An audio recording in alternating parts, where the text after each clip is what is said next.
les conséquences de la masturbation. Tu peux dire ça à ton voisin de gauche, ton voisin de droite, celui de devant, celui de derrière, celui qui est gêné. Amen. Nous allons lire la parole de Dieu dans 2 Timothée 3, verset 1er jusqu'au verset 5e.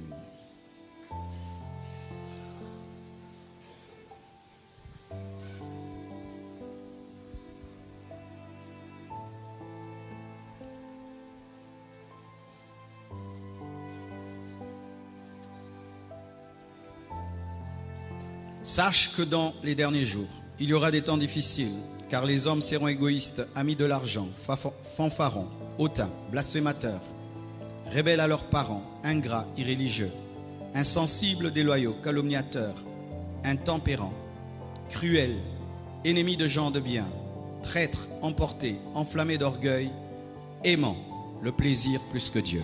Aimant le plaisir plus que Dieu. C'est là que nous allons toucher. Aimant le plaisir plus que Dieu. Ayant l'apparence de la piété, mais aimant le plaisir plus que Dieu. Mais régnant ce qui en fait la force. Éloigne-toi de ces hommes-là.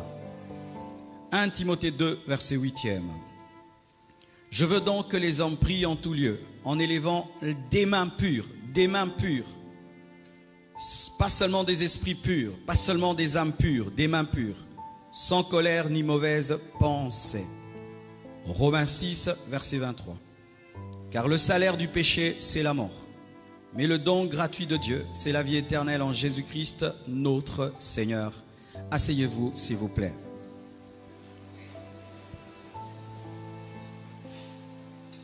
Lorsqu'un homme veut devenir un grand médecin, il y a quelque chose qu'il doit vaincre en lui, la honte. C'est impossible d'être un grand médecin et d'être timide, parce qu'il va t'arriver de dire des choses, de faire des choses qui peuvent gêner le commun des mortels, mais toi, parce que tu veux donner la vie, tu ne dois pas avoir honte. Tu ne peux pas être médecin si tu te gênes facilement. Et le médecin soigne le corps, mais le pasteur est un médecin. Il soigne l'âme, il soigne l'esprit et le corps aussi. Et si les médecins n'ont pas honte pour donner la vie au corps, le pasteur ne doit pas avoir honte. Si j'ai honte d'enseigner certaines choses, vous risquez de mourir dans le péché. Et lorsque tu lis la Bible, surtout dans l'Ancien Testament, tu vois que Dieu est explicite. Ouais, Dieu parle des choses terribles. Il parle de la pollution nocturne.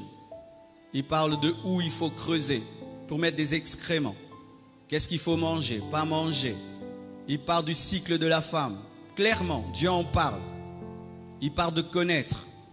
Clairement, c'est écrit dans le livre saint.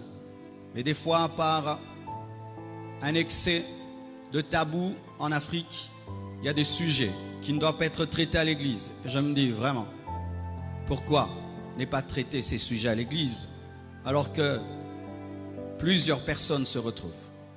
Des statistiques ont été faites en France. 56% des femmes reconnaissent être dans la masturbation. Et plus de 80% d'hommes reconnaissent être dans la masturbation. On est allé dans les sex shops, là où on vend des objets sexuels. On s'est rendu compte que surtout pendant le confinement, les ventes ont grimpé comme pas possible. Mais ces personnes-là vont à l'église, vont écouter des pasteurs qui leur parlent du ciel, de l'enfer, de l'onction, des miracles. Mais ces personnes se retrouvent dans la masturbation.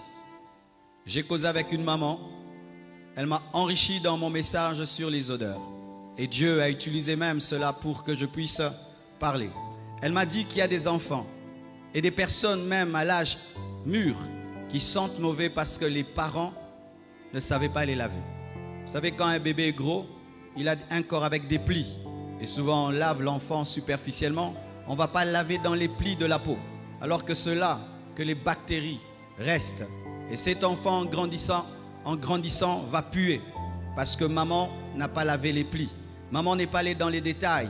Elle a bien lavé les cheveux, mais les plis. Pareil aussi Dieu quand il nous sanctifie. Il va toucher les plis. Des zones cachées, des zones secrètes des zones secrètes, Dieu va là pour nous sanctifier. Et c'est impossible, frère, de laver dans les plis de l'âme, de l'esprit, si on prend trop de gants et de pincettes. Alléluia. Il y a une sœur qui dort déjà, je n'ai même pas commencé à prêcher. Il faut aimer des fois des paroles élevées. Amen. C'est important. Parce que les pasteurs aussi grandissent dans le ministère. Amen. Tous les jours, je ne viendrai pas te faire « Ah, non ». Alors, mes frères et sœurs, lorsque nous lisons de Timothée 3, versets 1 à 5, nous voyons que à la fin des temps, les hommes seront caractérisés par l'amour du plaisir. Et ils vont aimer le plaisir plus que Dieu. Vous devez savoir que Dieu n'est pas contre le plaisir. C'est Dieu qui a créé le plaisir. La sexualité n'a pas été créée par le diable, elle a été créée par Dieu.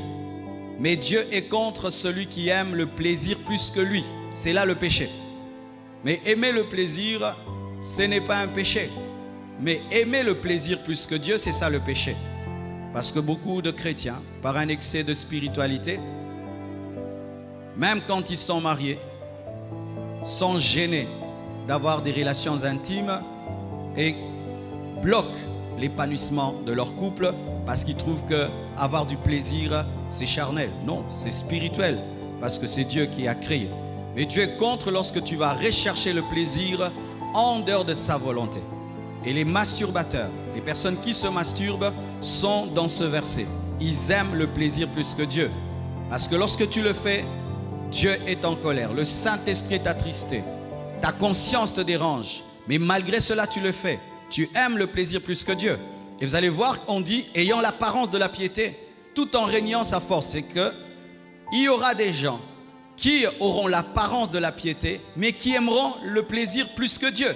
Ils auront une apparence sainte, une apparence pure, mais dans leur vie secrète, ces personnes aimeront le plaisir plus que Dieu.